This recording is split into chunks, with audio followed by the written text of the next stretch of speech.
அலைக்கும். Good evening everyone. Class start பண்ணுவோம்.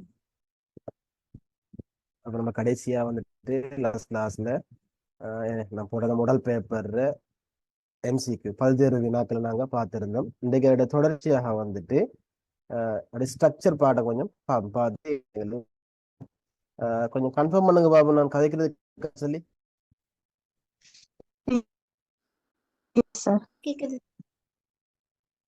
Okay சரி, ஸ்ட்ரக்சர் எடுங்க. இப்ப இதுக்கு நீங்க என்ன செய்யலாம், நீங்க ஆன்சர் பண்ணுங்க. உங்களோட ஆன்சரை வச்சு நான் இதுக்குரிய ஆன்சரை டிஸ்பிளே பண்ணுவேன். என்ன தேவையான ஆக்கள் வந்துட்டு எழுதி கொள்ளுங்க. அப்படி கஷ்டமான ஆக்கள் செய்யுங்க, ஒன்று போட்டோவாகவோ அல்லது ஸ்கிரீன்ஷாட்டாகவோ எடுத்துக்கொள்ளுங்க. சரிதானே? 41வது கேள்வியை பாருங்க. இலங்கையில் தேசிய மட்ட பரீட்சைகளை நிறுவனத்தின் பெயர் சொல்லுங்க. என்ன என்ன விடையா வரும்? இலங்கை பரீட்சை திணைக்களம். இலங்கை பரீட்சை திணைக்களம் சார். Very good. இலங்கை பரீட்சை திணைக்களம் அதான் விட. அதாவது இலங்கையோட அரச ரீதியாக நடக்கிற சகல பரீட்சைகளையும் இந்த இலங்கை பரீட்சை திணைக்களம் தான் நடத்தும். ஓகே, அடுத்து 42வது கொஸ்டின். ஆசிரியர் தொழில்வாண்மை என்பதனால் கருதப்படுவது யாது? இது அடிக்கடி நீங்க டீச்சிங் ஸ்டேஜ்ல போனா கேள்விப்படுவீங்க. போறது முதல் வந்துட்டு என்னது, இந்த தொழில்வாண்மை அது பயன்படுத்துவாங்க ட்ரைனிங்ல மற்ற விஷயங்கள் எல்லாம். சொல்லுங்க, ஆசிரியர் தொழில்வாண்மைன்னா என்ன? ஆசிரியர்கள் பெறப்பட வேண்டிய ஒரு தன்மை.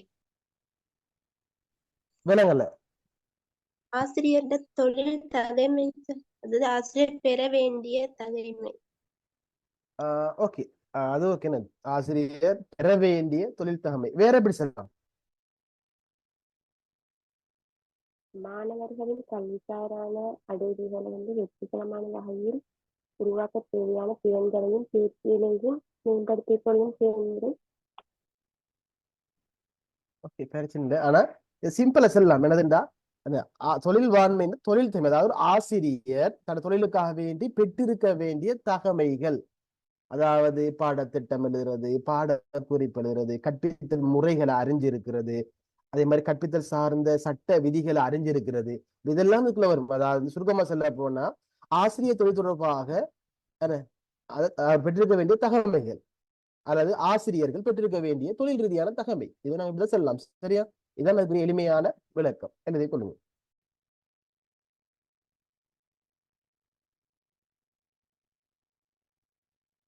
ஓகே, 43வது. தேசிய பாடசாலைகளின் நிர்வாகத்திற்கு பொறுப்பான நிறுவனம். இலங்கையில பிரதானமாக அரச பாடசாலைகள் நாங்க 2 வகையா பிரிக்கலாம். அதுல ஒன்று வந்துட்டு தேசிய பாடசாலைகள், அடுத்து வந்துட்டு மாகாண பாடசாலைகள். இதுல இந்த தேசிய பாடசாலைகள் நிர்வாகத்துக்கு பொறுப்பான நிறுவனம் எது? Education office. கல்வி அமைச்சு. தேசிய கல்வி திணைக்களம். சரியான ஆன்சர் இன்னும் வரல. கிட்டத்தட்ட கொஞ்சம் பேர் வந்துட்டு போனீங்க. மற்றபடிக்கு மத்திய கல்வி அமைச்சு. Okay, very good. மத்திய கல்வி அமைச்சு. நல்லா ஞாபகம் கொள்ளுங்க. தேசிய பாடசாலைகளுக்கு பொறுப்பானது வந்து கல்வி அமைச்சு, அதாவது சென்ட்ரல், அதாவது மத்திய கல்வி அமைச்சு. அதே போல மாகாண சபைக்குட்பட்ட பாடசாலைகளுக்கு பொறுப்பான நிறுவனம் வந்துட்டு மாகாண கல்வி அமைச்சு. சரிதானே? அதெல்லாம் ஞாபகம் வச்சுக்கணும். ஓகே, நிறைய பாருங்க. தேசிய அல்லது மத்திய கல்வி அமைச்சு ரெண்டுமே ஒன்று தானே. அதே மாதிரி வந்துட்டு மாகாண பாடசாலைகளின் நிர்வாகத்துக்கு பொறுப்பான நிறுவனம் கேட்டா மாகாண கல்வி அமைச்சு. கல்வி அமைச்சு சரி, மாகாண சொல்லி சேர்த்தா தெரியுங்க மத்தியக்கு பதிலாக. இந்த ஒரு ஆளோட மைக் ஒன்னா இருக்கு போல. ஓகே,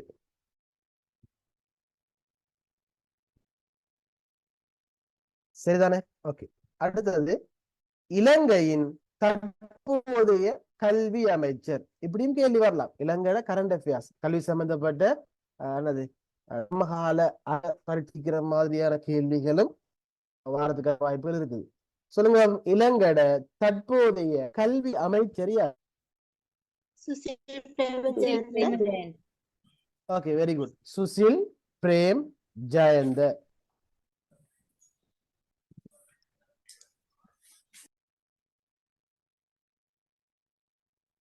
அப்ப சொல்லுங்க, இலங்கை தற்போதைய கல்வி அமைச்சின் செயலாளர் யாரு? கல்வி அமைச்சராக இருந்தாலும் உண்மையிலே கல்வி சம்பந்தப்பட்ட முக்கியமான விடயங்கள் எல்லாத்தையும் மேற்கொண்டால் யாருன்னா கல்வி அமைச்சர் செயலாளர் தான். அவரு ஒரு அரச அதிகாரின்ற வகையில. அப்ப அவரையும் தெரிஞ்சிருக்கணும். அப்ப சொல்லுங்க, இலங்கையோட தற்போதைய கல்வி அமைச்சின் செயலாளர் யாரு? 2024 ஜனவரியில தான் புதிதாக நியமிக்கப்பட்டிருந்தாங்க. எப்ப பிரிக்கிறது யாரு அப்படிங்க கேள்வி வரலாம். ஏன்னா கல்வி சம்பந்தப்பட்ட ஒரு முக்கியமான பதவி அது.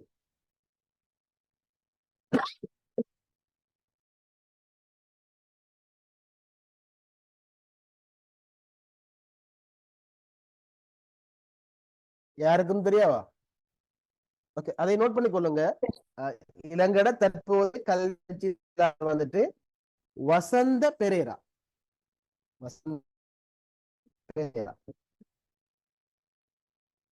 நீங்க கூகுள்ல போய் சர்ச் பண்ணி பாருங்க. சரிதானே? ஓகே, அடுத்தது 45வது மாகாண சபைகளுக்கு கல்வி அதிகாரத்திய சீர்திருத்தத்தின் பெயரையும் அச்சீர்திருத்தம் அறிமுகப்படுத்தப்பட்ட ஆண்டை குறிப்பிடுக. சரிதான். அதாவது 1978ஆம் ஆண்டு 2ஆம் அரசியலமைப்பு தான் தற்போதுல வந்து நடைமுறையில் இருக்குது. அப்ப இந்த வகையில 78ஆம் ஆண்டு அரசியலமைப்பின்படி சகல அதிகாரங்களும் வந்துட்டு மத்திய அரசுக்கு தான் சொந்தம். இருந்தாலும் 1980கள்ல தோற்றம் பெற்ற அதாவது எல்டிடி அந்த இலங்கை அரசாங்க பிரச்சனை அடிப்படையாக இலங்கையில வந்துட்டு ஒரு பிரச்சனை ஒன்று காணப்பட்டுச்சு. எனவேதான் இந்த அரசாங்கத்துக்கும் எல்டிடிக்கும் இல்லாத பிரச்சனையை தீர்க்கிற வகையில வந்துட்டு இந்தியாவோட அனுசரணையோட இந்தியாவோட ஆதரவுடன் கொண்டு வரப்பட்ட ஒரு சீர்திருத்தம் கொண்டு வரப்பட்டுச்சு.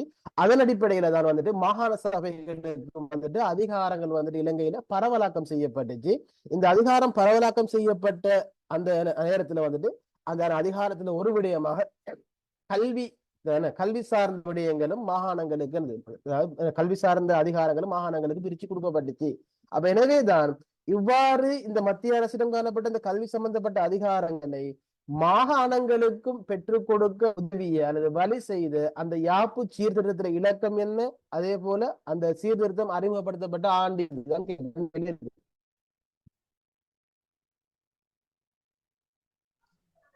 13ஆம் அரசியலமைப்பு சீர்திருத்தம். Okay, very good. 13வது அரசியல் அமைப்பு அல்லது அரசியல் யாப்பு சீர்திருத்தம். ஓகே, ஆண்டு 1987. ஓகே, 1987. வெரி குட், சரிதானே? அப்ப அதையும் ஞாபகம் வச்சுக்கொள்ளுங்க. 13வது சீர்திருத்தம் 1987 ஞாபகம் வச்சுக்கொள்ளுங்க. இலங்கை அரசியல் யாப்புல வந்துட்டு இதுவரைக்கும் 21 சீர்திருத்தங்கள் வந்திருக்கு. அதாவது 22 சீர்திருத்தங்கள் கொண்டு வரப்பட்டிருக்கு. அதுல 21வது சீர்திருத்தம் வந்து நிறைவேற்றப்படல. எனவேதான் 22வதாக கொண்டு வரப்பட்ட ப்ரொபோசல் தான் இப்ப 21ஆக வந்துட்டு நிறைவேற்றப்படுது. அப்ப அதுல நம்ம மிக முக்கியமான சீர்திருத்தம் வந்துட்டு அதே மாதிரி இலங்கையோட அதிகார பரவலாக்கம் சம்பந்தப்பட்ட முக்கியமான சீர்திருத்தம் வந்து 13வது அரசியலமைப்பு சீர்திருத்தம். அது ஞாபகம் வச்சுக்கணும். 1987ஆம் ஆண்டு இந்தியா இலங்கை செய்து கொண்ட ஒப்பந்தத்தை அடிப்படையாக கொண்டு இலங்கையில மாகாணங்களுக்கு அதிகாரத்தை பரவலாக்குகின்ற வகையில மேற்கொள்ளப்பட்ட ஒன்று. ஓகே, 46வது காப்போத்த மேலதிகமாக கட்டாயம் சித்தி அடைய வேண்டிய பாடம் எது? பொது அறிவு. பொது அறிவுன்றதோட பேர் எல்லாரும் வந்துட்டு ஜெனரல் எஜுகேஷன் பேர் பாவிக்கிற, ஆனா அதுல பேர் வந்து பொது அறிவு இல்ல. பொது சாதாரண பரீட்சை. Okay, very good. Common general test, பொது சாதாரண பரீட்சை, சிஜின்னு சொல்லுவாங்க சுருக்கமா, பொது சாதாரண பரீட்சை. அப்ப அந்த சில பேர்களை வந்து நாங்க என்ன சொல்றது சிறிய பாடம் ஆயிக்கணும்.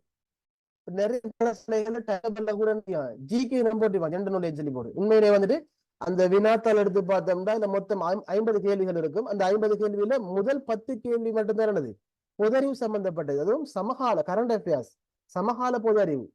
அப்ப அதுல 40 கேள்வி வந்துட்டு நுண்ணறிவு கிரகித்தல் சம்பந்தப்பட்ட விடயங்களாகத்தான் அது காணப்படும். எனவே அந்த பாடத்துல பேர் வந்துட்டு பொது சாதாரண பரீட்சை, காமன் ஜெனரல் டெஸ்ட். நீங்க பொது அறிவுன்னு போட்டா சால சம்டைம் பிழை போடுவாங்க உங்களுக்கு. ஒழுங்கா ஞாபகம் வச்சுக்கோங்க. 47வது காப்போத்த உயர்தர அடிப்படையில் அரச பல்கலைக்கழகத்தில் உள்வரி மாணவர் தெரிவு செய்யப்படுவதற்கு தேவையான 2 அடிப்படை தகமைகளும் எவை? அதாவது காப்போத்த சாதாரண படிச்சு காப்போத்த பாட படிக்கிறேன்னு சொன்னா அதுக்கு தகமைகள் தேவை. அதே மாதிரி வந்துட்டு காப்போத்த படித்த ஒரு மாணவர் வந்துட்டு, அதாவது மாணவி வந்துட்டு பல்கலைக்கழகத்துக்கான அனுமதிக்கான தகுதியை பெறதுக்காக வேண்டி 2 அடிப்படை தகுதிகளை பெற்றிருக்க வேண்டும் என்று பல்கலைக்கழக மானியங்கள் ஆணைக்குழுவால் வெளியிடப்படுகின்ற அந்த கைட் புக்ல குறிப்பிட்டிருக்காங்க. அப்ப அந்த 2 விஷயமே இது. குறிப்பிட்ட பாடத்துக்கான அந்த சித்தில வந்து செட் ஸ்கோர் அப்படி இன்னொன்று சொல்லவே இல்லை. வேற அவங்க சொல்லலாம், சிம்பிளா சொல்லலாம். 2 அடிப்படை தகமையை பூச்சிஞ்சிக்கணும் ஒரு பாடசாலை, இந்த ஒரு பல்கலைக்கு போற பல்கலைக்கழகம் தெரிவாகக்கூடிய ஒரு விண்ணப்பதாரி அல்லது ஒரு மாணவன். உயர்தரத்துல மேக்ஸ் சயின்ஸ் தமிழ் அதுல சித்தி பெற்றிருக்கணும். இல்ல இப்ப உயர்தரத்துல வந்து ஆர்ட்ஸ் படிக்கிற பிள்ளை வந்துட்டு மெட் சயின்ஸ் எடுக்காது. சாதாரண 3 பாடங்களிலும் ஓகே, வெரி குட். முதலாவது வந்துட்டு அவர் என்ன காப்போத்த உயர்தரத்துக்கு துறை தோன்றுகிறாரோ அந்த துறையில 3 பிரதான பாடங்கள் இருக்கும். அந்த 3 பிரதான பாடங்களையும் சித்தி சாதாரண சித்திரிக்கணும். ஓகே, 1. 2வது பொது சாதாரண பரீட்சையில 30% புள்ளி. 30% இல்ல, அது இப்ப 30% காணப்படுது. இந்த கொரோனா டைம்ல 28 குறைக்கப்பட்டிருந்துச்சு. எனவே அந்த பொது சாதாரண பரீட்சையில போதுமான புள்ளிகளை பெறுது. இப்போதைக்கு 30. ஓகே, 30% அல்லது 30 ஓகே. அப்ப இது 2ம் தான் வந்துட்டு பல்கலைக்கழக அனுமதிக்க வேண்டிய ஒரு விண்ணப்பதாரி ஒரு மாணவர் பூர்த்தி செய்திருக்க வேண்டிய 2 அடிப்படை தகமைகள். 1 பிரதான பாடங்கள் 3ல சித்தி அடைஞ்சிருக்கணும். 2வது வந்துட்டு பொது சாதாரண பரீட்சை, அதாவது காமன் டெஸ்ட்ல மேலுக்கு பார்த்ததுல வந்துட்டு சித்தி அடைஞ்சிருக்கணும். சித்தி சரிதானே? அது 30 20 2வது விஷயம்.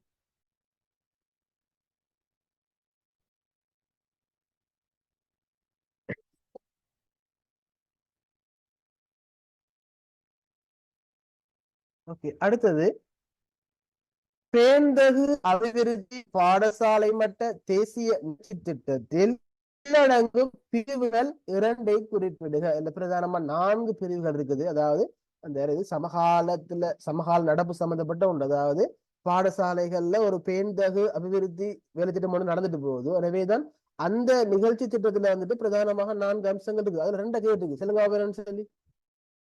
உணவு உற்பத்தி, போதைப்பொருள் தடுப்பு, சுற்றாடல் பாதுகாப்பு, சிறுநீரக நோய் தடுப்பு. Okay, very good. 5 விடயங்கள் இருக்குது. அது உணவு உற்பத்தி, சுற்றாடல் பாதுகாப்பு அல்லது சூழல் பாதுகாப்பு, போதைப் பொருள் தடுப்பு, சிறுநீரக நோய் தடுப்பு. எங்க நாட்டுல வந்துட்டு அதிகமான மாணவர்களுக்கு வந்துட்டு இந்த பிரச்சனை இருக்குது. அதாவது அதிகமான பாடசாலைகள்ல வந்துட்டு இந்த டாய்லெட் வசதிகள் ஒழுங்கா சீராக இல்லாதாலும் செய்யல. சில அதுல துர்நாட்ட விசாரித்தால சில மாணவர்கள் என்ன செய்யறாங்கன்னா, மாணவர்கள் என்ன கழிவறைகளை பயன்படுத்துறதை விட கழிவறை வெறுப்பு என்ன செய்யறாங்கன்னா தங்களோட தேவைகள் அதிகமான மாணவர்களுக்கு சிறுநீர் சம்பந்தப்பட்ட நோய்கள் ஏற்படுவதாக கூட கடந்த காலங்களில் அறிக்கைகள் வெளிப்படுத்தப்பட்டிருக்கிறவே அதுவும் ஒரு விஷயமா சேர்க்கப்பட்டிருக்கிறது. பிள்ளைகள பாதுகாப்பு அதாவது பாடசாலை பாதுகாப்பட்ட கட்டிடங்கள் இருக்கலாம், பாதுகாப்பட்ட இடங்கள் இருக்கலாம், அல்லது பிள்ளை விளையாடுகின்ற பொழுது பாதகம் ஏற்பட பல்வேறு விஷயங்கள் இருக்குது. இதெல்லாம் இதுக்குள்ள வரக்கூடிய முக்கியமான விஷயங்கள். ஓகே, 49வது காப்போத்த உயர்தர பெறுபேற்றின் அடிப்படையில் பல்கலைக்கழக அனுமதியின் போது மாணவர்கள் உள்ளிருக்கப்படும், சரியா? அடுத்து 14 உள்ளிருக்கப்படும் அளவு முறைகளில் 2ஐ குறிப்பிடுக. அதாவது பிரதானமாக மாணவர்கள் செய்யறாங்க வந்துட்டு 3 முறையில உள்ளிருக்கப்படுறாங்க. அதுல என்ன அதுல முக்கியமா 2 இருக்கு. அந்த 2 என்னென்ன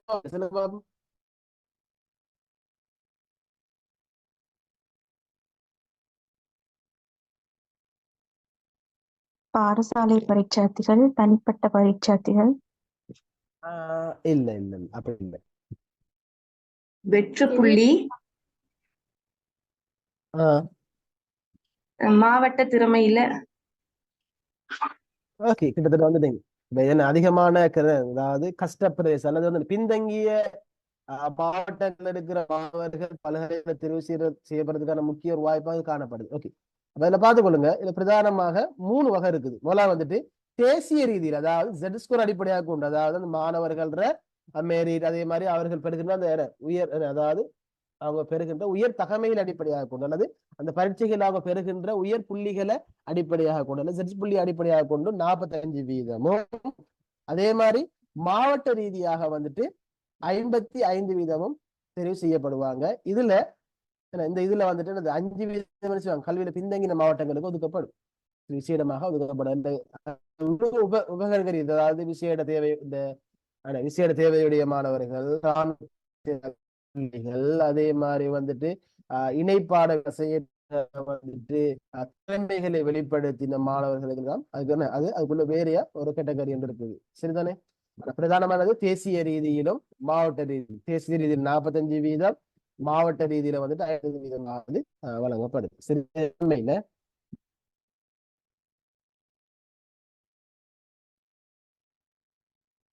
ஐம்பதாவது நம்ம பார்த்தோம்னா பல்வேறு அறிஞர்களால கல்வி தொடர்பான பல்வேறு தத்துவங்கள், அறிவியல் கருத்துக்கள், அதே மாதிரி இது போல பல்வேறு விடயங்கள் வந்துட்டு முன்வைக்கப்பட்டது. அப்படியான ஒரு முக்கியமான ஒண்ணுதான் வந்து 3T ஒரு கற்பித்தல் சார்ந்த ஒரு உபாயம் ஒன்று இருக்குது.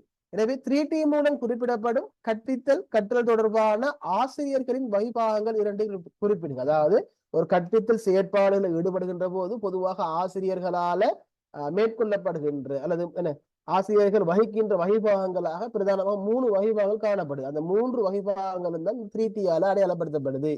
எனவே அது 2 கேட்டிருக்கு. சொல்லுங்க பாப்பா, என்ன சொல்லி? கடத்தல் வகைபாகம், ஓகே, பரிமாற்றம் ஒன்று கடத்தல். ஓகே, நிலைமாற்ற வகைபாகம், பரிமாற்றல், நிலைமாற்றல். பரிமாற்றல், நிலைமாற்றல். ஓகே, அப்படி சொல்லலாம், பிரச்சனை இல்லை.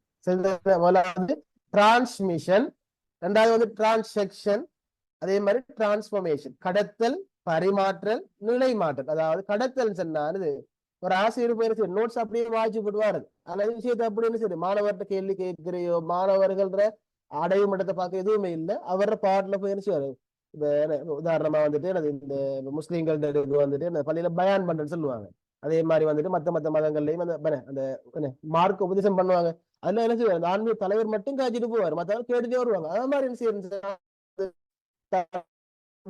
அவர் தனியே காய்ச்சிட்டு வருது. ரெண்டாவது வந்துட்டு பரிமாற்றம். அதுல வந்துட்டு ஆசிரியர் பொதுவாக கூடுதலாக காணப்படும். அதே போல் மாணவர்கள பங்கு 2 பேர் பங்குபட்டதும் சமனாக கூட காணப்படலாம். அது இங்க என்ன செய்வார், இந்த ஆசிரியர் சில விடயங்களை மாணவர்களோட பரிமாறிக்கொள்வார். அதே மாதிரி செய்வார் மாணவர் அந்த குறித்தொழில் தொடர்பான தான் கற்ற விடயங்கள், தன் அனுபவங்கள், தன் வினாக்கள் செய்வார். அவரும் அங்க பரிமாறிக்கொள்வார். அதுக்கான வாய்ப்புகள் அங்க ஆசிரியரால் வழங்கப்படும். எனவே இந்த 2 பேரோட பார்ட்டிசிபேஷன் இருக்கும். மூணாவது வந்துட்டு நிலை மாற்றம். இங்க ஆசிரியர் வைபவம் நல்லாவே குறைய தண்டிருக்கும். அதாவது வந்துட்டு இங்க என்ன செய்வார், ஆசிரியர் வினாவை கொடுப்பாரு, அல்லது ஏதாவது தலைப்பை கொடுத்து மாணவர்களை ஒரு 75, 80, 90% மாணவர்களை ஈடுபடுத்தி மாணவர்கள் சுயமாக தேடி கற்கின்ற வகையில, அல்லது அது சம்பந்தப்பட்ட ஆய்வுகளை செய்கின்ற வகையில அதற்கான வாய்ப்புகளை ஏற்படுத்தி கொடுப்பாரு. தேவையான டைம்ல மட்டும் என்ன செய்வாரு, அவர்களுக்கான தேவையான உதவிகள், ஆலோசனை மட்டும் வழங்கிக் கொள்வார். எனவே இந்த 3 முறையில வந்துட்டு 3வது முறை தான் வந்துட்டு மாணவர்களுக்கு மிக பிரயோசனமானது. 2வது முறை பிரயோசனமானது. கடத்தல் வைபாகம் என்பது வந்துட்டு கொஞ்சம் குறைவான அடைவுகளை பெற்று கருதப்படுது. எனவேதான் ஒரு ஆசிரியர்கள் மேற்கொள்ளக்கூடிய முக்கிய இந்த 3 விஷயம் தான் 3T மூலமாக அடையாளப்படுத்தப்படுது. சரியா? இந்த விஷயங்கள் கிளியரா உங்களுக்கு?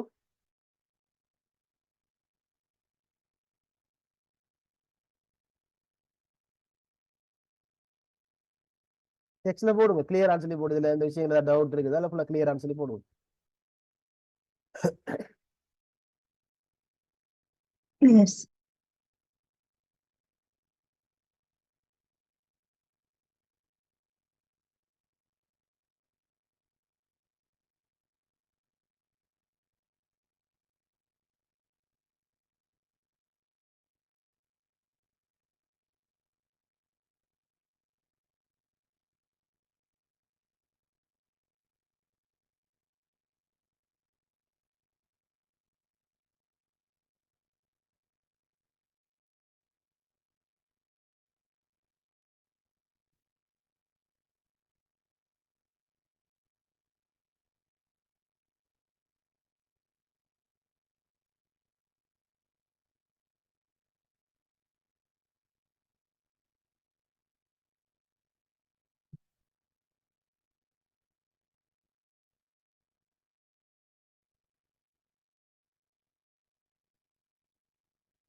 சரி. ஓகே, இதோட வினாத்தாள் வந்து முடிவடையுது. எனவே நம்ம அடுத்த கேட்டகரி போவோம்.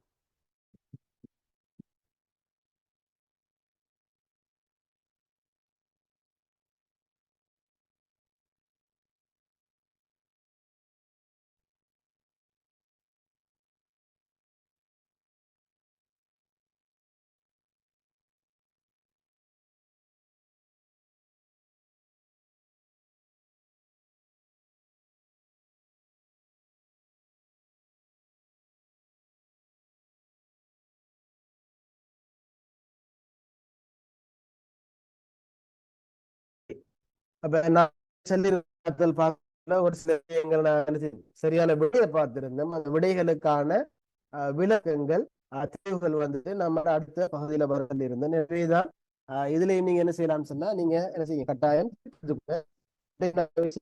செல்லுவேன். அது அந்த நோட்ஸ்ல இருக்காது. எனவே அதை நீ குறிச்சு கொள்ளுங்க. அதே மாதிரி இங்கு காட்சிப்படுத்தப்படுகின்ற விடயங்களை பெரும்பாலானவை நான் PDF கொடுக்கும். அதோட நீங்க செய்யுங்க. அதுக்கு முதல் நீங்க தேவைன்னு சொன்னா இதுல ஒரு சில எழுதி கொள்றேன். சரிதானே? ஓகே. கல்வித்துறை தொடர்பான பொது அறிவுகள் மற்றும் விளங்கல் என்ன சொன்னீங்க? உங்களோட வாய்ஸ் கொஞ்சம் கேக்குதுல. சொன்ன மாதிரி கொஞ்சம் பிரேக் ஆகி வருது. எல்லாருக்கும் அப்படியா இருக்குது? ஓ சார். ஓ sir.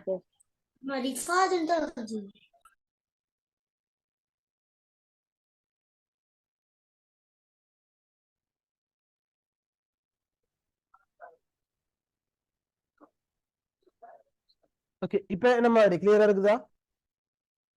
Okay sir. Okay sir. சரி. Okay okay okay. கல்வித்துறை தொடர்பான பொது அறிவுகள் மற்றும் போக்குகள் சரிதானே? அப்ப எனவேதான் என்ன செஞ்சு கொள்ளுங்கன்னா கட்டாயம் நோட்ஸ் எடுத்துக்கொள்ளுங்க. கஷ்டமானவர்கள் ஸ்கிரீன்ஷாட் எடுத்துக்கொள்ளுங்க. சம்டைம்ல ஒரு சில இடங்கள் அந்த தார தொகுப்புல இருக்கா இல்லாம இருக்கிறதுக்கான வாய்ப்புகளும் இருக்குது. சரிதானே? ஓகே.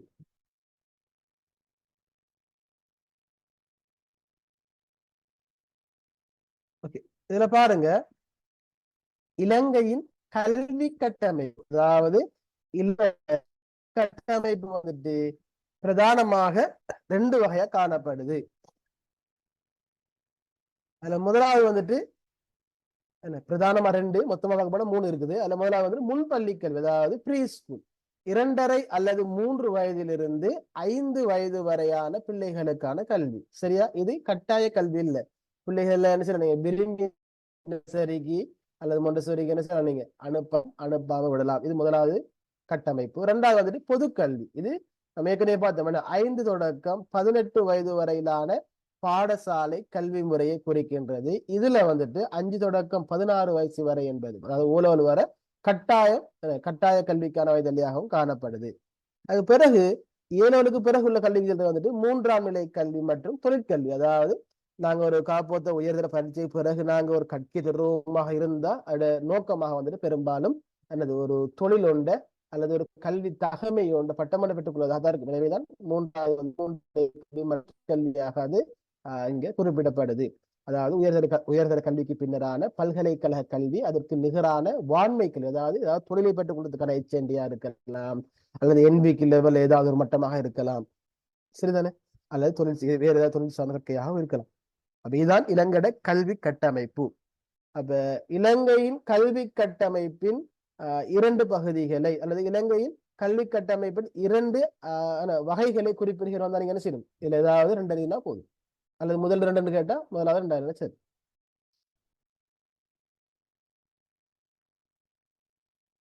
சரிதானே? ஓகே, அடுத்த பாருங்க,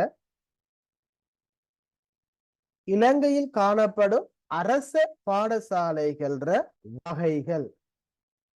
பிரதானமா நம்ம நேற்று பார்த்திருந்தோம், அதுல நான் 4 ஆன்சர் தந்திருந்தேன், அதுல கேள்வி வந்திருந்தேன், இதுக்கு பொருத்தமான வகைன்னு சொல்லிவிடும். அந்த வகையில இலங்கையில பிரதானமாக வந்துட்டு 4 வகையான பாடசாலைகள் காணப்படுது. அதுல முதலாவது வந்துட்டு ஆக உயர்ந்த இடத்துல இருக்கிற வந்துட்டு டைப் 1AB பாடசாலை, சுருக்கமா வந்துட்டு 1ABன்னு சொல்லுவாங்க. சரிதானே? டைப் 1AB அதாவது என்னன்னு சொன்னா 1 தொடக்கம் 13 வரை அல்லது 6 தொடக்கம் 13 வரை வகுப்புகள் காணப்படும். இங்கு காப்போத்த உயர்தரத்துல கலை, வர்த்தகம், தொழில்நுட்பத்துறைகள் அதே மாதிரி விஞ்ஞானத்துறை, குறிப்பாக வந்துட்டு விஞ்ஞானத்துறையும் சேர்ந்து காணப்படுகின்ற பாடசாலை இந்த வகைக்குள்ள அடங்கும். அடுத்து அதாவது வந்துட்டு தரம் 6 தொடக்கம் 3 வரையான வகுப்பு வரைகள் இங்கு காணப்படும். ஆனால் இங்கு காப்போத்த உயர்தரத்துல வந்துட்டு கலை, வர்த்தகம் சேர்ந்து செய்யலாம். சம்டைம் டெக்னாலஜி பாடம் இருக்கலாம். ஏன்னா டெக்னாலஜி பாடம்ன்றது வந்துட்டு இந்த வகைப்படுத்தலுக்கு பிறகு வந்த ஒரு கட்டிய காணப்பட்டால அதை சில உள்ளடக்கம் அதுலயும் வரும். எனவேதான் ஒன்று செய்யும் ஒரு கலை, வர்த்தகம் அல்லது ரெண்டுல ஒரு துறையை மட்டுமே சில சம்டைம் இந்த பாடசாலைகள் கொண்டிருக்கலாம். அதாவது உயர்தரம் இருக்கும். ஒரு சுருக்கமா சொல்ல சயின்ஸ் இருக்க பாடசாலைகள் வரும். அடுத்து டைப் தொடக்கம் 16 அல்ல 6 தொடக்கம் 11 வரையான வகுப்புகள் மட்டும் காணப்படும். அதாவது ஓடவல் வரையான வகுப்புகள் இங்கு காணப்படும். அப்படி காணப்பட்டா அது டைப் 2. இங்கு உயர்தர வகுப்புகள் வந்துட்டு காணப்பட மாட்டாது. அடுத்து வந்துட்டு டைப் 3. இது வந்துட்டு தரம் 1 தொடக்கம் 8 அல்லது தரம் 1 தொடக்கம் 5 வரையில் மட்டும் காணப்படும் பாடசாலைகள். சரிதானே? இதான் இலங்கையில காணப்படுகின்ற அரச பாடசாலைகள் பிரதானமான 4 வகைகளாகவும் காணப்படுது. சார் 1AB சூப்பர்னு ஒன்றிக்குதா? ஓகே, 1AB சூப்பர்ந்து அது ஒபிஷியலாக இல்ல, சிலர்கள் பயன்படுத்துறாங்க. எப்பன்னு சொன்னா இந்த மஹிந்த ராஜபக்சோட ஆட்சி காலத்துல சொன்னா ஒவ்வொரு பாடசாலைக்கு மஹிந்தோதய இந்த தனியான ஒரு பில்டிங் கொடுத்தாங்க நிறைய பாடசாலைகளுக்கு. அதாவது நிறைய பாடசாலைகள்னா ஒரு டிஸ்ட்ரிக்ட்லயும் இருக்கின்ற மிக முக்கியமான பாடசாலை, அதாவது ஐடிக்கு தனியான கட்டிடங்களை கொண்ட பாடசாலைகள். அப்படியான பாடசாலைகள் சொன்னா வந்துட்டு அவங்க 1AB சூப்பர்ன்ற பேரை கொண்டு அழைக்காங்க. எனவேதான் அதை நாங்க ஒரு வகையா சென்றதை விடவும் 1ABலையும் 1AB பாடசாலை எல்லாத்துலயும் பில்டிங் கொடுக்க, எனவே கொடுக்கப்பட்ட பாடசாலைகளுக்கு அப்படியான ஒரு பேரும் வழங்கப்படுது, இந்த வழங்கப்பட்டுச்சுன்றது குறிப்பிடத்தக்கது. சரியா? Okay sir.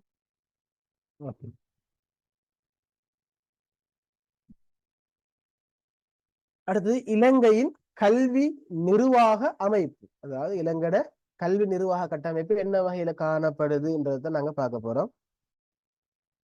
அதுல முதலாவது வந்துட்டு ஆக உயர்ந்த மட்டத்தில் இருக்கிறது கல்வி அமைச்சு. அதே மாதிரி அதுக்கு அடுத்தபடியாக மாகாண கல்வி அமைச்சு. உண்மையிலே வந்துட்டு மாகாண ஸ்கூலுக்கு பொறுப்பாக மாகாண கல்வி அமைச்சு இருந்தாலும் கூட இலங்கையோட 1928ஆம் ஆண்டு அரசியல் அமைப்பின் படி வந்துட்டு மாகாணங்களுக்கு ஒதுக்கப்பட்ட சட்டங்கள் என்ன செய்யலாம், நினைச்சா 3 பெரும்பான்மையால நிறைவேற்றியதை மாற்றம் கல்வி அமைச்சு மாகாண கல்வி அமைச்சை கட்டுப்படுத்தலாம்ன்ற வகையில தான் கல்வி அமைச்சு கீழே மாகாண கல்வி அமைச்சு வந்திருக்குது. அதே மாதிரி வந்துட்டு மாகாண கல்வி திணைக்களம், அது கீழே இருக்கும் வந்துட்டு மாகாண கல்வி கீழே மாகாண கல்வி திணைக்களம் இருக்கும். சரிதானே? அது கீழே வந்துட்டு வலய கல்வி காரியாலயம் இருக்கும். அது கீழே கோட்ட கல்வி காரியாலயம், கொட்டாசன் சொல்லுவாங்க சிங்களத்துல. வலய கல்விக்கு வந்துட்டு கலாப்பன் சொல்லுவாங்க. சரிதானே? இங்கிலீஷ்ல வந்துட்டு சோனல் எஜுகேஷன் ஆபீஸ்ன்னு சொல்லுவாங்க. சரிதானே? அதே மாதிரி 6வது வந்துட்டு பாடசாலைகள். இதான் வந்துட்டு அந்த இலங்கை கல்வி நிர்வாக கட்டமைப்பு. கல்வி அமைச்சு, அது கீழே மாகாண கல்வி அமைச்சு, அது கீழே மாகாண கல்வி திணைக்களம் இருக்கும் டிபார்ட்மெண்ட், அதுக்கப்புறம் வலய கல்வி காரியாலயம், கல்வி காரியாலயம், அதுக்கு கீழே வந்துட்டு அது கீழே தான் பாடசாலைகள் வரும். சரிதானே? இதுல ஏதாவது சந்தேகம் இருந்தா அந்தந்த தலைப்பு போகக்குள்ளே கேட்டுக்கொள்ளுங்க. சரியா? அது பிரச்சனை ஒன்றும் இல்லை. சான்ஸ் வேண்டா டேரக்டா கேட்கலாம். நீங்க ஹேண்ட் ரைஸ் பண்ணாலும் கூட உங்களுக்கு சான்ஸ் தருவாங்க. அடுத்தது கல்வி முகாமைத்துவ ஒழுங்கமைப்பு மட்டங்கள். இலங்கட எஜுகேஷன் மேனேஜ்மெண்ட் அந்த ஸ்ட்ரக்சர் எப்படி பார்க்க போறோம். அதுல முதலாவது தேசிய மட்டத்துல இருக்கும். அடுத்து வந்துட்டு மாகாண மட்டம், அதே மாதிரி வலய மட்டம், அதுக்கப்புறம் வந்துட்டு கோட்ட மட்டம், அடுத்து பாடசாலை மட்டம். இப்ப உதாரணமாக நீங்க இந்த சம்டைம் உங்களோட பாடசாலைகள்ல இருந்து போட்டி நிகழ்ச்சிகளுக்கு விளையாட்டு போட்டிகளுக்கு போய் கேள்விப்பட்டிருப்பீங்க. கோட்ட மட்டத்துக்கு தெரிவு செய்யப்பட்டீங்க, அங்க வலய மட்டம் போற, வலய மட்டத்து மாகாண மட்டம், அதுக்கப்புறம் நேஷனல் லெவல் தேசிய மட்டத்துக்கு போறேன்னு மாதிரி தான் இந்த கல்வி முகாமைத்துவ ஒழுங்கமைப்பு வந்துட்டு இதே மட்டத்துல தான் வந்துட்டு காணப்படுது. எனவே இலங்கை கல்வி முகாமைத்துவ ஒழுங்கமைப்பு மட்டங்கள் 2 குறிப்பிடுகின்றா நீங்க என்ன செய்யலாம், 2 கொடுத்தா போதும். அடுத்து இலங்கை ஆசிரியர் சேவையில் காணப்படும் தரங்கள். அப்ப இதுவும் நம்மளுக்கு MCQ ஒரு கேள்வியா வந்துச்சு. அதை பார்த்து கொள்ளுங்க. இந்த ஆசிரியர் தரங்கள் என்ன, இது ஏன் இப்படியான வகைகள் உள்ளடங்குன்னு சொல்லி போட்டு காரணமும் இருக்கு. முதல்ல வந்துட்டு இதுல ஆக லோ, இந்த ஆசிரியர் சேவையில வந்துட்டு ஆக லோவா தரம் வந்துட்டு 3-2. இதுல ஆனாவெல்லாம் இல்ல, 3-2. இதுல யார் இருப்பாங்கன்னு சொன்னா, அவங்களுக்கு நீங்க கடந்த காலங்கள் கேள்விப்பட்டிருப்பீங்க. அதாவது இது தற்காலத்துல என்ன செய்யறாங்கன்னா, பெரும்பாலும் கிரெடிட் மாதிரி கொடுக்கறது, விதிவிலக்கு சான்சஸ் காப்பத்த உயர்தர தகுதியின் அடிப்படையாக கூட நீங்க சேவைகளை உள்ளாகலாம். ஆனா என்ன செய்ய கட்டாயம் குறிப்பிட்ட காலத்துக்குள்ள நீங்க ஒரு பட்டதாரியாக அல்லது ஆசிரியர் துறையில ஒரு பயிற்சி பெற்றலாக மாறணும். சரிதானே? அப்ப எனவே கடந்த காலங்கள் எல்லாம் இருக்கிறது அதிகமான காப்போத்த உயர்தர தகுதியின் அடிப்படையில் வழங்குவாங்க. எனவேதான் ஒருவர் தனது காப்போத்த உயர்தர தகுதியின் அடிப்படையில் ஆசிரியர் சேவைக்கு உள்வாக்கப்படுவாராக இருந்தால் அவர் இந்த கேட்டகரி உள்ளவங்க, அதாவது 3-2 வகைகளை தான் உள்ளடங்குவாரு. அடுத்து வந்துட்டு அதுக்கு அடுத்த லெவல் வந்துட்டு 3-1. சரிதானே? அதுக்கு அடுத்த லெவல் வந்துட்டு 3-1. இதுல வந்துட்டு ஆனா ஆவண்ணா ஈனாண்டு தமிழ்ல பிரிக்கலாம், அல்லது ஆங்கிலத்துல வந்துட்டு ABCன்னு சொல்லி போட்டு 3 கேட்டகரி இருக்குது.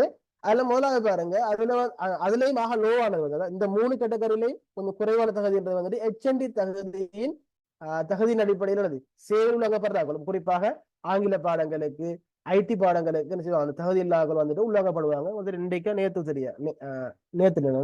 நேற்று வந்துட்டு HND பேமெண்ட் கொடுத்தாங்க கவர்மெண்டால. நீங்க பார்த்துருப்பீங்க நியூஸ்.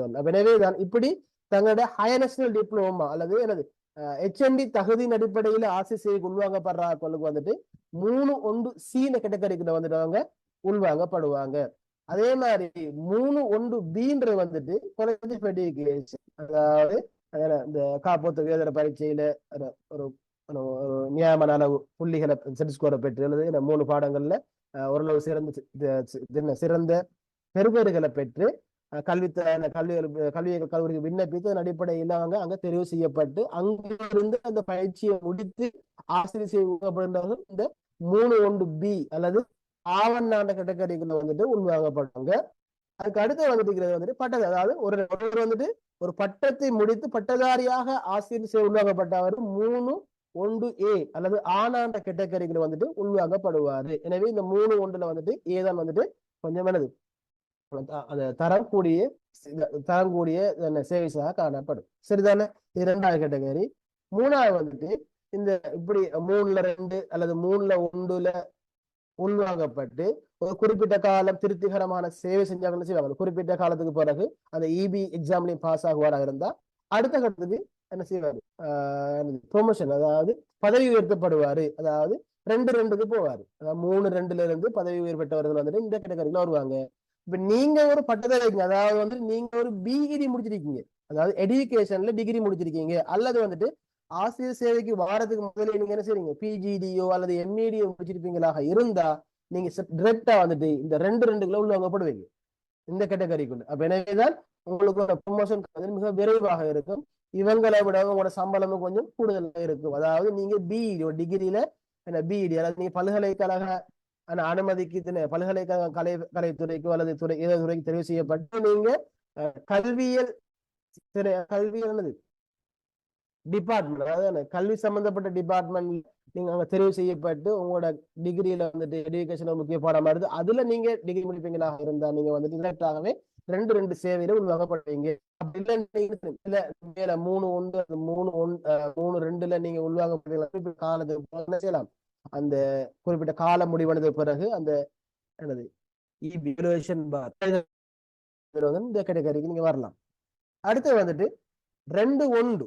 அப்ப இதுல ஒரு குறிப்பிட்ட காலம், உதாரணம் இதுல என்னது வித்தியாசப்படும். 9 வருஷம் சிலாக்களுக்கு 7 வருஷம், சிலாக்களுக்கு 5 வருஷம். அதாவது இந்த 2-2 ஒரு ஆசிரியர் வந்துட்டு அந்த குறிப்பிட்ட கால பகுதிக்குள்ள, அதாவது 5 வருஷத்துக்குள்ள MED மாஸ்டர், அதாவது மாஸ்டர் ஆஃப் எஜுகேஷன் டிகிரியை முடிப்பாராக இருந்தா அவர் 2-2ல இருந்து 5 வருஷத்துக்குள்ள, அதை நோட் பண்ணிக்கொள்ளுங்க சரியா, 5 வருஷத்துக்குள்ள அவர் 2-1க்கு போகலாம். அதே காலப்பகுதியில் 7 வருஷத்துக்குள்ள வந்துட்டு PGD போஸ்ட் கிராஜுவேட் டிப்ளோமா முடிப்பாராக இருந்தால் அவர் 7 வருஷத்துல இந்த 2-1 தரத்துக்கு போகலாம். அப்படி அந்த குறிப்பிட்ட காலத்துல முடிக்கிறேன்னு சொன்னா அவருக்கு இந்த 2-2ல 2-1க்கு போறதுக்கு வந்துட்டு 9 வருஷம் ஆகும். எனவே PGD செஞ்சா 2 வருஷம் குறையும், MED செஞ்சா 4 வருஷம் அவர் சேவ்ஸ்ல குறையும். சரிதானே? அப்ப அதுல இருந்து ப்ரொமோஷன் ஆகி 2-1க்கு போவாங்க. அடுத்த கேட்டகரி வந்துட்டு 1. சரிதானே? இதான் கடைசி கேட்டகரி. SLTS 1 வந்துட்டு 2 1 சேவைஸ்ல இருந்து கட்டாயம் 7 வருஷம் சேவை செஞ்சாங்கன்னு சொன்னா அவங்க ஆசிரியர் சேவையில தரம் 1க்கு உள்ளவங்க. இதான் ஆசிரியர் சேவையில் இருக்கின்ற ஆக உயர்ந்த தரமாக இருக்கு. கிளியரா? சார் இப்ப யூனிவர்சிட்டி முடிச்சாலா இருந்தாலும் 3 ஒன்றுல இருந்து தான் படிப்படியா தான் 1 வரைக்கும் வரணுமா? ஓ, நீங்க ஒரு யூனிவர்சிட்டி முடிச்சாலா இருந்தா இந்த கேட்டகரி எது? நீ டிகிரி முடிச்சாலாக இருந்தா நீ பட்டதாரியாக நியமிக்கப்படுவீங்க. அண்டர் கிராஜுவேட்டாக இருந்தா பெரும்பாலும் நீங்க HND அல்லது குறைஞ்ச படிக்க முடிக்கல நீங்க அண்டர் கிராஜுவேட் டிகிரி முடிக்கலன்னு சொன்னா இந்த சேவைஸ்ல இருந்து உள்வாங்கப்படுவீங்க. நீங்க கிளியரா? டவுட்னா கேட்டுக்கொள்ளுங்க. சரியா? கிளியர் இல்லாட்டி கேட்டுக்கோங்க. Clear, sir.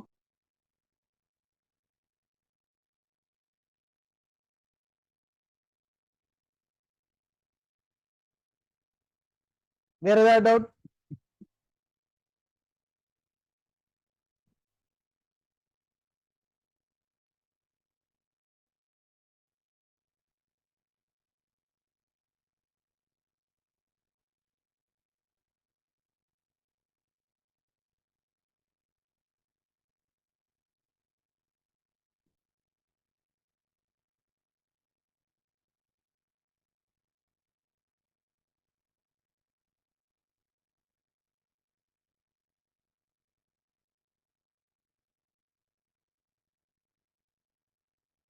சரி, அடுத்து பாருங்க.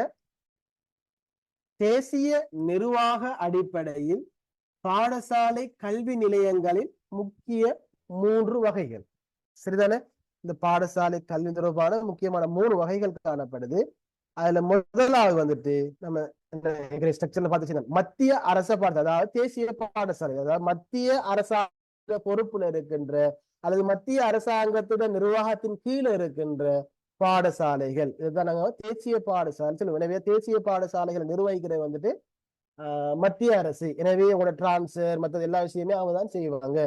அடுத்த 2வது கேட்டகரியா நம்ம ஏற்கனவே பார்த்த மாதிரி 13வது சீர்தின் அடிப்படையில வந்துட்டு கொண்டு வரப்பட்ட இந்த மாகாண பாடசாலைகள். அப்ப இதுக்கு பொறுப்பாக வந்துட்டு மாகாண கல்வி அமைச்சு இருக்கும், அவங்களோட செயலாளர் PD அவங்களாம் இருப்பாங்க. அதுல 3வது வந்துட்டு பிரிவு நாட்கள், அதாவது பௌத்த மதம் சம்பந்தப்பட்ட கல்வியை வழங்குகின்ற கல்வி நிலையங்கள். இதுவும் வந்துட்டு அரசாங்கத்தால தான் முழுக்க முழுக்க நிர்வகிக்கப்படுறதால இது 3வது வகையாக உள்ளடங்கும். எனவேதான் தேசிய நிர்வாக அடிப்படையில பாடசாலை கல்வி நிலையங்கள் முக்கியமான 3 வகைகள் உண்டு. தேசிய பாடசாலைகள் அல்லது மத்திய அரசு பாடசாலைகள், 2வது மாகாண பாடசாலைகள், 3வது பௌத்த பிரிவினாக்கள். சரிதானே? இது 3 தான் வகைகளை வரும். அடுத்து பாருங்க, பாடசாலை கல்வி கட்டமைப்புல காணப்படுகின்ற மட்டங்கள். அதுல என்னென்ன மட்டங்கள் காணப்படுதுன்னு சொல்லி பாருங்க. அதுல முதலாவது வந்துட்டு பிரைமரி, ஆரம்ப நிலை. சரி, ஆரம்ப பிரிவுன்னு சொல்லுவோம். அதுல வந்துட்டு அந்த ஆரம்ப பிரிவுக்குள்ளேயும் வந்துட்டு 3 உபபிரிவுகள் இருக்குது. சரிதானே? அதுல முதலாவது வந்துட்டு முதன்மை நிலை 1. உதாரணமா நீங்க ஒரு பிரைமரி டீச்சரா போனீங்கன்னு சொன்னா நீங்க கிரேட் 1 எடுத்தா கிரேட் 2 நீங்க எடுக்கணும். கிரேட் 3 எடுத்தீங்கன்னா 4 நீங்க எடுக்கணும். ஏன்னு சொன்னா அங்க ஒரு தேர்ச்சி ஒரு மட்டம் இருக்கு, 50 52 தேர்ச்சிகள் இருக்கு. அப்ப என்ன 2 வகுப்பு பிள்ளைகள் வந்துட்டு அந்த தேர்ச்சி மட்டங்களை பூர்ணமா அடையணும். அதற்கான தேவையான வழிகாட்டல் கற்பித்தல் நாங்க வந்துட்டு வழங்குகின்ற வகையில அப்படி உங்களுக்கு தருவாங்க பொறுப்பா. எனவேதான் அப்ப அந்த வகையில அதுல முதலாவது கேட்டகரி வந்துட்டு முதன்மை நிலை 1, அதுல கிரேட் 1ம் 2ம் வரும். 2வது வந்துட்டு முதன்மை நிலை 2, அதுல கிரேட் 3ம் 4ம் வரும். 3வது முதன்மை நிலை 3. எனவேதான் இந்த கல்வி கட்டமைப்பில் காணப்படுகின்ற முதலாவது பிரிவு வந்துட்டு ஆரம்ப பிரிவு. அந்த ஆரம்ப பிரிவில் காணப்படுகின்ற 3 துணை பிரிவுகளாக இவை 3ம் காணப்படும். 2வது வந்துட்டு இடைநிலை பிரிவு. இப்ப சிலாக்கள் என்ன சொல்லுவாங்க, 3 பிரிவாங்க. ஆரம்ப பிரிவு, இடைநிலை பிரிவு, உயர்தரம்பு. உயர்தரம்பு தனியான ஒரு பிரிவு அல்ல, அது இடைநிலை பிரிவுக்குள்ள வருகின்ற மற்றும் ஒரு பிரிவு. சரிதானே? அப்ப இடைநிலை பிரிவை பொறுத்த வரைக்கும் வந்துட்டு பிரதானமா 2ஆ பிரிப்பாங்க. அதுல ஒன்று வந்துட்டு கனிஷ்ட இடைநிலை பிரிவு, ஜூனியர் செகண்டரி. அதே மாதிரி சிரேஷ்ட இடைநிலை பிரிவு, அதாவது சீனியர் செகண்டரின்னு சொல்லுவாங்க. அது சிரேஷ்ட இடைநிலை பிரிவு. இந்த சிரேஷ்ட இடைநிலை பிரிவுல வந்துட்டு 2 உபபிரிவு இருக்குது. அதுல வந்துட்டு 1 தரம் 10 11, அதாவது காப்போத்த சாதாரண தர பரீட்சை அடிப்படையாக கொண்ட வகுப்புகள். அடுத்தது காப்போத்த உயர்தர பரீட்சை அடிப்படையாக கொண்ட தரம் 12 13. சரிதானே? அப்ப அந்த பாடசாலை கல்வி கட்டமைப்புல காணப்படுகின்ற மட்டங்கள் வந்துட்டு 2 தான். 1 ஆரம்ப பிரிவு, 2வது வந்துட்டு இடைநிலை பிரிவு. ஆரம்ப பிரிவுல 3 உபபிரிவுகள் இருக்குது. இடைநிலை பிரிவுல வந்துட்டு 2 உபபிரிவு இருக்குது. அதுல 2வது உபபிரிவுக்குள்ள இந்த 2 துணை பிரிவுகள் இருக்குது. சரிதானே? சார் நாங்க இப்ப ஆன்சர் பண்ணக்குள்ள தமிழ்ல எழுதுறேன்டா எல்லாமே தமிழ்ல தான் எழுதணுமா? இப்ப சில வேளை இப்ப ஆரம்ப பிரிவு இது தமிழ்ல வரலன்னு சொல்லி பிரைமரி செக்ஷன் போட்டப்ப இல்லையா? ஓ, அத வந்துட்டு இப்ப எனக்கு வந்துட்டு இப்படித்தான் எழுதுறேன்னு சொல்லல. ஏன்னா அதுல அவங்கன்னு அதாவது அந்த இப்ப உங்களோட பப்ளிக் சர்வீஸ் கமிஷனோ அல்ல மினிஸ்ட்ரியோ நடத்துவாங்க, அவங்க தான் தீர்மானிப்பாங்க. ஆனா நம்மலாம் வந்துட்டு என்ன அடல்ட் தானே, அதனால வந்துட்டு என்ன தமிழ்ல எதிர்பார்க்க மாட்டாங்க. இங்கிலீஷ்ல எழுதினாலும் சரி போடுவாங்க, உங்களுக்கு பயப்பட தேவையில்லை. சரிதானே? ஆனா சுவர் பண்ண சில இல்லை. ஆனா பொதுவான வகையில் என்ன செய்வாங்க, நீங்க தமிழ்ல இங்கிலீஷ்ல எழுதினாலும் தமிழ் எழுதினாலும் பெரும்பாலும் ஏற்றுக்கொள்றதுக்கான வாய்ப்பு தான் கொடுத்தாங்க. பெரும்பாலும் நிராகரிக்க மாட்டாங்க. மீடியம் தமிழ்லதால பிரச்சனை வராதா சார்? அப்படி வர்றதுக்கான வாய்ப்பு குறைவு, மிக குறைவு. ஏண்டா பெரும்பாலும் பேசிக் இங்கிலீஷ் தானே, அந்த நாலேஜ் பெரும்பாலும் திருத்தராக்களுக்கு இருக்கும். திருத்தறதுக்கு சும்மா எடுக்க மாட்டாங்க. எக்ஸ்பீரியன்ஸ் ஆன குறிப்பிட்ட தாக்கல் தான் எடுப்பாங்க இந்த பேப்பருக்கு எல்லாம் வந்துட்டு. அதாவது பேப்பர் மார்க்கிங்ல A-level O-level மார்க்கிங்ல போய் அதுலேயே 10 வருஷம் எக்ஸ்பீரியன்ஸ் ஆக்கள் தான் எடுப்பாங்க. Sometime university college lecture marks அவங்களுக்கு கொடுப்பாங்க. சரியா? எனவேதான் அப்படியான வகையில உங்களுக்கு அதுக்கு மார்க்ஸ் தராம இருக்கிறதுக்கான வாய்ப்புகள் பெரும்பாலும் இல்லை. ஆனா அது எனக்கு என்ன செய்யலாம், ஸ்டோர் பண்ணி செய்யலாம். அது ஏன்னு சொன்னா ஒவ்வொரு மாகாணத்தை பொறுத்து, ஒவ்வொரு கமிஷனை பொறுத்து, மினிஸ்ட்ரியை பொறுத்து அது மாற்றம் அடையும். சரிதானே? அது அவங்க எடுக்கிற முடிவு தான். அது இது சம்பந்தப்பட்ட உங்களுக்கு டவுட் நீங்க டிரெக்டா நீங்க என்ன செய்யலாம் சொன்னா உங்களோட சம்பந்தப்பட்ட கமிஷன் பப்ளிக் சர்வீஸ் கமிஷன் அல்லது மினிஸ்ட்ரி கிட்ட கேட்டுக்கொள்ளலாம், பிரச்சனை இல்லை. ஆனா பெரும்பாலும் அப்படி செய்ய மாட்டாங்க. சரிதானே? Okay sir, thank you. ஓகே, வேற ஏதாவது?